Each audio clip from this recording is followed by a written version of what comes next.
So the Republic of Ireland beat France by 3-1 last night. Sue Ronan, former Ireland manager, is with us this morning. Sue, good morning to you. How are you?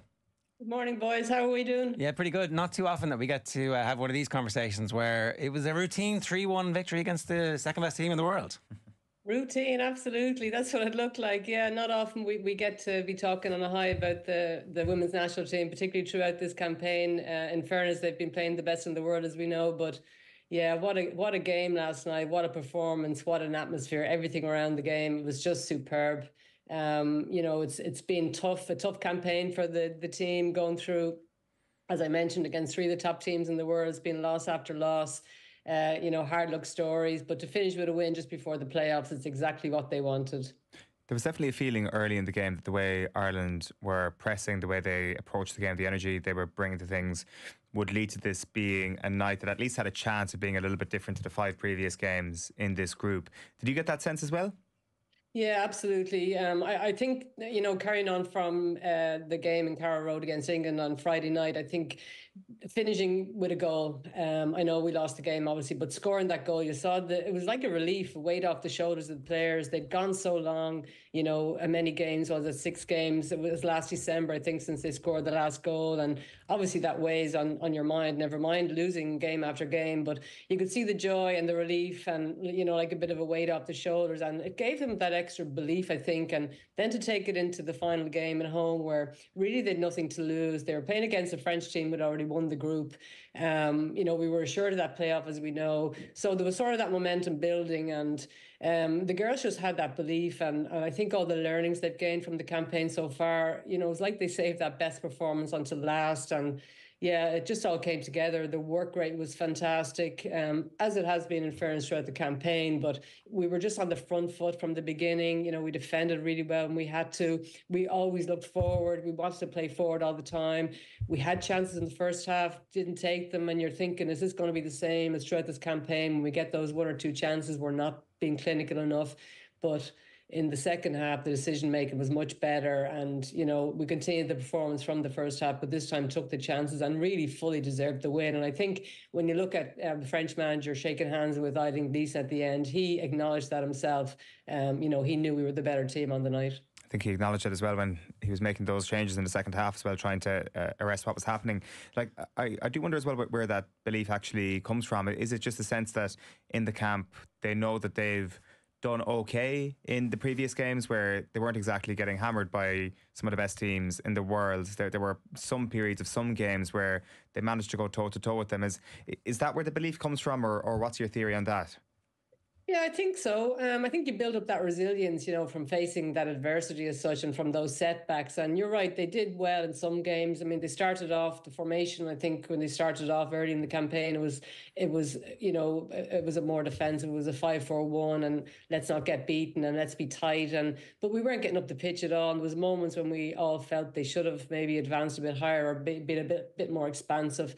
They tweaked that. I didn't tweak that. The management team tweaked that throughout the games, throughout as they went along within games. And for the next game, they changed formation that suited our players better, that suited the game better, and playing the opponent. And eventually, I suppose we've come to playing 2 up front, which really suits us now, and we can put opponents under pressure. And that's the DNA of an Irish team, is putting your opponent under pressure. We're never going to match these teams for technical ability. None of our teams are. It's not just the women's team; the men's team are the same. Probably the youth teams also.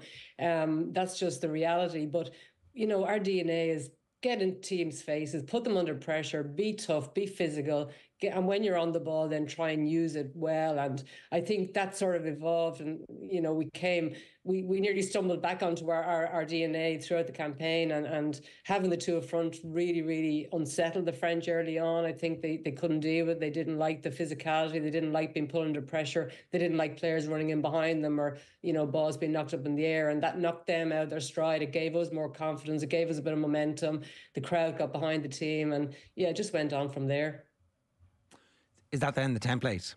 Like, the way you're describing it, it's either an evolution or not accidental, but that we started out with one thing, and as the campaign progresses, decide this isn't really working for us and we need to find something different, and we get to a point at the end? Or is there a significant difference in that they looked at what the French team was going to be last night, given that France had already qualified, and decided we can be more aggressive. It's a home match, and that when we're away, for example, assuming we get through the first playoff, when we're away from home against a much better team in the second playoff, that actually we'll go back to having 5 at the back, and now we have this flexibility. What's your sense of what the fundamentals in terms of the belief will be from the management team about what the best setup for us is? Yeah, and it's going to be game by game, and you have to pick your moments when you attack, and obviously moments when you defend. And when you're playing top teams, there's going to be lots of moments when you defend, but you have to be brave also and try to get on the ball and try to take the game to them, because otherwise you'll never score. And I think maybe Eileen's hand was forced a little bit in the last 2 games. Kira Cruz had been injured, so she played. She went with the 2 up top, but she played pacey players, and Kira Cruz has done brilliantly for us, but she's a different type of player. And now you have Leanne Kiernan and Julianne Russell, coming back from being out of the game so long. They're both willing runners, well, as Kira obviously is too, but they're both very pacey. Their first intention is to get in behind. Kira Cruz, who likes to come drop in and get on the ball and bring other players into it. So whether we've stumbled across it or not, it definitely suits us better. But I think also we probably had the caveat in the back of our minds that we'd nothing to lose. It wasn't a win or bust. We always had the playoff in our back pocket, so you could afford maybe to do things you may not do in other games. But yeah, it'll depend who we're playing in the playoff, and I would expect that we're going to see more of the shape that we saw last night, because I think it definitely suits our players and it suits our style, and it just suits our DNA, I think. One of the big debates about Irish football over the previous couple of years had been the position of Katie McCabe, and certainly there was a strong cohort who believed that getting Katie McCabe on the ball centrally as often as possible over the course of a game is right for Ireland, considering the lack of options that we had. And yet it seems like her best position is actually the position she plays at club level. And maybe we should just say we've got a world-class exponent at left back. Let's start from there and build. Yeah, I agree with you. And I'm one of the ones that have always campaigned for Katie to play higher up the pitch, because you want her to affect the game in the attacking half. And because she can do that, she's special on the ball. She can score goals. She can pick out players. She's creative. But it seems to work better for her, for Ireland, definitely. And I know that's where she plays at her club also. Defensively, it definitely didn't work in the first half in midfield. We couldn't get her on the ball. I think fitness had a lot to do with that. That was Katie's first game for how many months?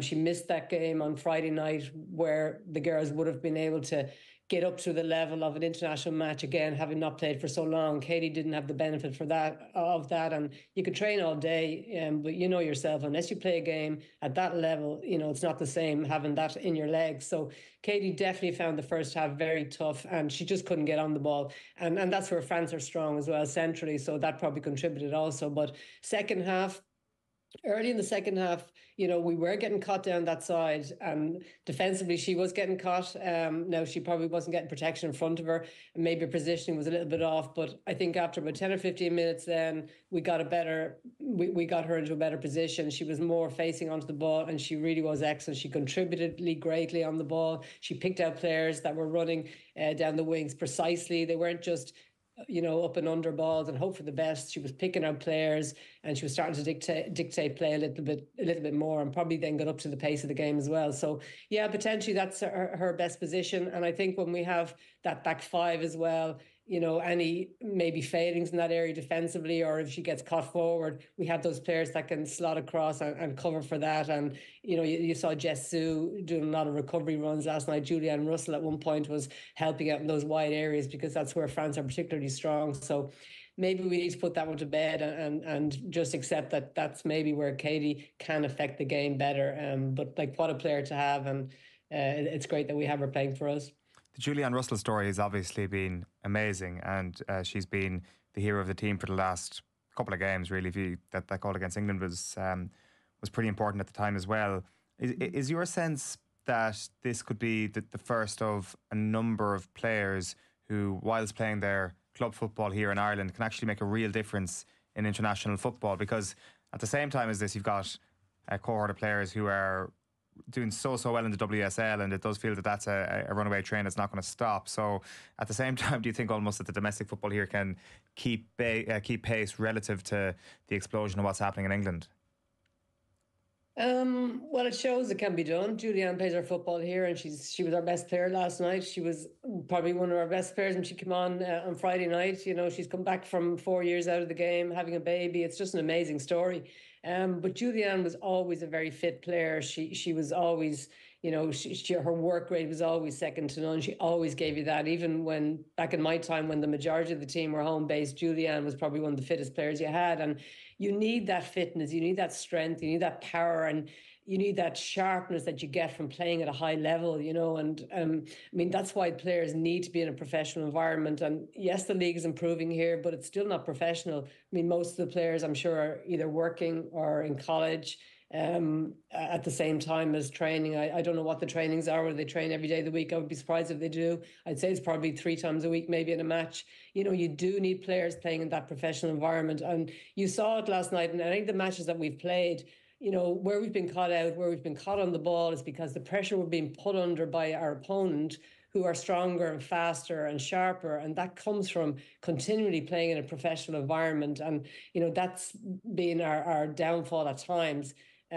So while Juliana showed that it can be done, it gives hope to other players at home. I think ultimately we really need players playing in a full-time professional environment if we want to compete at the top level, because this is where all the other teams are playing. This is where all their players are playing, and the leagues are just getting stronger in every other country, and we need to try and keep up with that. And she has serious pedigree as well. And I did want to ask you about that as somebody who kind of knows her very well and goes back a long way, just in terms of that pedigree, in terms of the early stages of her international career. I presume the last couple of games have been no surprise to you about what Julianne can actually do. None whatsoever. You know, as I mentioned, I've known Julianne since she's probably about 14, 15, when she was on the underage squads and playing in the Gainer tournaments and that, you would see her. And she was a left winger back in the day then. And she just dribbled all the time, took players on, scored goals, created, lost the ball. She was back, she was harrying, she was winning, she was defending, she was helping. You could play her anywhere.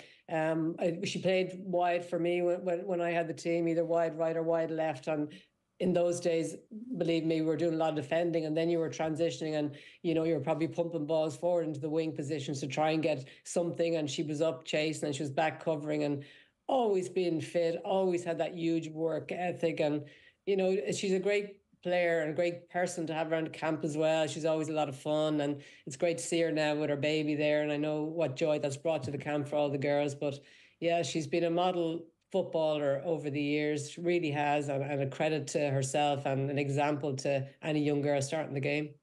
The fact that the game was in Cork last night, that she's from Galway, there's a real opportunity here to make sure that this is a national celebration of the game and growing the game. And so kids in Galway can go and watch her who scored that goal on telly. Like, there's a massive window here for them over the next 6 months to, again, just remind everybody that this is a team that is incredibly successful, that is qualifying for tournaments. Yeah, no, absolutely. And, you know, again, back in my day, it's something we tried to do, and it was probably maybe down to, we were able to do it more because of pitch availability and stuff. But I tried to encourage the game, friendlies, for example, maybe there's certain restrictions and certain criteria you have to have in stadia, obviously, for competitive games. And we don't have a lot of those around the country, unfortunately. But you know, I always encourage, even for friendlies, can we bring a game to Cork? Can we go and play in Galway, Donegal even, you know, where there's loads of football? And the national team is still the driver of the game in most countries, and it is here, and it is in many, many countries. You know, probably England is one of the few countries where it's not. But while the national team is the driver of the game, you need to bring it to the people as such, and you need to let young girls and young kids, be young boys as well, to see their heroes up front, see them close up, be able to go and watch them. And the atmosphere last night in Cork was incredible. And I've played there, I've brought the team there, we've had training camps in Fota Island. I mean, what a facility that is. We get teams from the Premier League or certainly the Championship in England come and do pre-season training camps there. It's so good. And, you know, the people down there just welcome you with open arms. Now, I'm not saying they don't do that in Tallaght, of course they do. But sometimes you feel there's so much going on in Dublin, you know, that if you go to somewhere like Cork or Galway, that it's the only thing happening maybe, and everyone just wants to go, and there's such a celebration, and it is important to try and bring the game around the country if possible, but it's nice to have a home base as well, and to, you know, maybe build a fortress in one stadium like Atala. But I think if possible, and certainly with friendly games, even try and take it around the country, because the national team definitely does drive the game and encourages young girls into it, and that's what we want. Sue, great stuff. Thanks a million. Cheers. Okay, take care. It's Sue Ronan there, former Republic of Ireland